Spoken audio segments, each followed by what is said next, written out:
ನಮಸ್ಕಾರ ವೀಕ್ಷಕರೇ, ನಾನು ನಿಮ್ಮ ಮಂಜುನಾಥ್ ಅಡ್ವೊಕೇಟ್ ಮಾತಾಡ್ತಾ ಇರೋದು.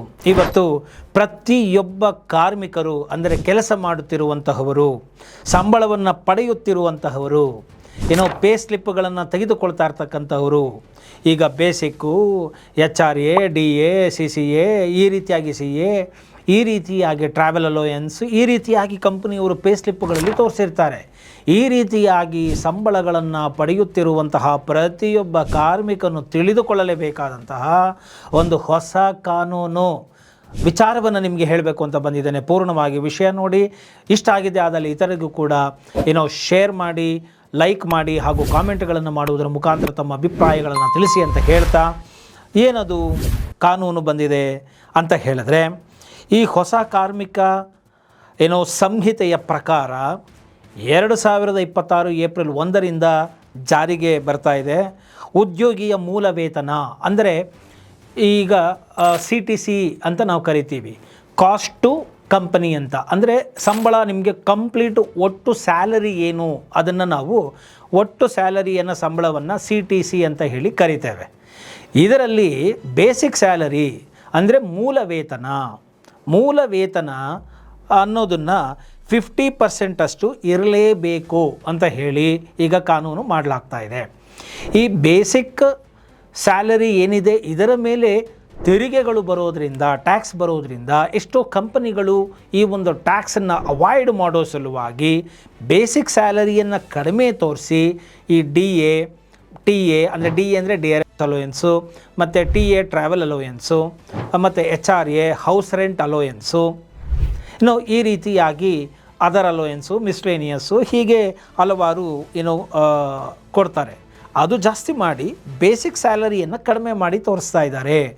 ಇದನ್ನು ಗಮನಿಸಿದಂತಹ ಸರ್ಕಾರಕ್ಕೆ ತೆರಿಗೆಯು ವಂಚನೆ ಆಗ್ತಾ ಇದೆ ಅಂತ ಹೇಳಿ, ಸಾಕಷ್ಟು ಪ್ರಮಾಣದಲ್ಲಿ ಬರ್ತಾ ಇಲ್ಲ ಅಂತ ಹೇಳಿ, ಈಗಾಗಲೇ ನಾನು ಸಾಕಷ್ಟು ಕಳೆದ ವಿಡಿಯೋಗಳಲ್ಲಿ ಹೇಳ್ತಾ ಇದ್ದೀನಿ, ಸರ್ಕಾರ ಬಹಳ ಜಾಣತನದಿಂದ ಎಲ್ಲೆಲ್ಲಿ ಯಾವ ಮೂಲೆಯಿಂದ ಹೇಗೆ ನಾವು ದುಡ್ಡನ್ನು ತೆಗೆದುಕೊಳ್ಳಬೇಕು ಅನ್ನೋದರಲ್ಲಿ ಬಹಳ ಪರಿಣತರಾಗಿ, ಎಕ್ಸ್ಪರ್ಟ್ಗಳಾಗಿ, ಸ್ಕಿಲ್ಡ್ ಆಗಿ, ಪ್ರಪಂಚದಲ್ಲಿ ಇಲ್ಲದೇ ಇರುವಂತಹ ಒಂದು ಕೌಶಲ್ಯವೆಲ್ಲ ಈ ಸರ್ಕಾರಗಳಿಗೆ ಇಟ್ಕೊಂಡು ವಸೂಲಿ ಮಾಡುವುದರಲ್ಲಿ ಪ್ರದರ್ಶನ ಮಾಡ್ತಾ ಇದ್ದಾರೆ ಅಂತೇಳಿ ನಾನು ಹೇಳ್ತಾ ಬರ್ತಾ ಇದ್ದೀನಿ.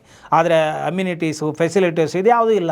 ಯಾಕಂದರೆ ನಮ್ಮ ವಿದ್ಯಾವಂತರು ಮಾತಾಡಲ್ಲ, ಕೇಳಲ್ಲ, ಮಾತಾಡಿರೋದನ್ನು ಅಕ್ಸೆಪ್ಟ್ ಮಾಡ್ಕೊಳ್ಳಲ್ಲ, ಶೇರ್ ಮಾಡಲ್ಲ, ಜನಗಳಿಗೆ ತಿಳಿಸೋದಿಲ್ಲ. ನಾನೊಬ್ಬ ಶೇರ್ ಮಾಡದೆ ಹೋದರೆ ಏನಾಗುತ್ತೆ?